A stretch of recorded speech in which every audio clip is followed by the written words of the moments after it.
Gati nisja një prej projekteve më të rëndësishme infrastrukturore në Vlorë, të parit parkim nën-toksor në qytetin bregdetar. Ndërtimi i godinës së parkimit nën-toksor në qytetin e Vlorës ka një fond limit të përllogaritur prej 595 milion e 232.000 lek. Projekti është startuar mbi kërkesën e Bashkisë së Vlorës dhe ka qenë në fakt edhe një premtim gjatë fushatës i kryebashkiakes Brunilda Mersini. Pamjet e filmuara nga televizioni 6+ nga Vlora këtë të martë sjellin situatën aktuale, ku sheshi përpara Universitetit të Vlorës është rrethuar, duke u bërë gati për të nisur projekti.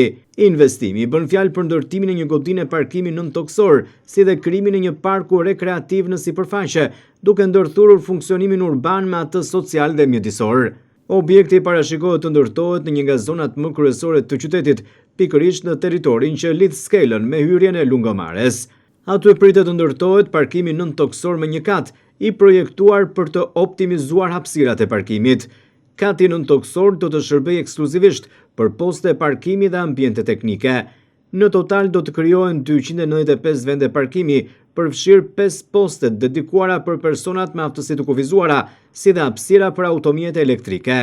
Ndërkohë do të krijohet edhe një hapësirë rekreative e hapur për qytetarët.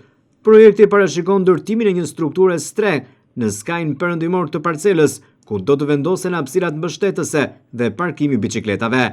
Kjo zgjedhje synon ruajtjen e funksionalitetit ekzistues të zonës si shesh publik, duke bërë atë të përdorshëm për aktivitete rekreative dhe evente të ndryshme edhe pas ndërhyrjes.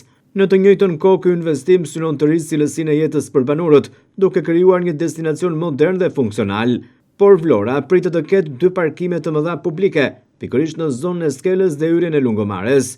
Një parkim i madh nën-toksor do të ndërtohet pranë zonës Universitetit në Skelë, pamjet të cilit po i ndiqnin në ekran, ndërsa një tjetër do të ngrihet në sheshin e madh të Lungomares.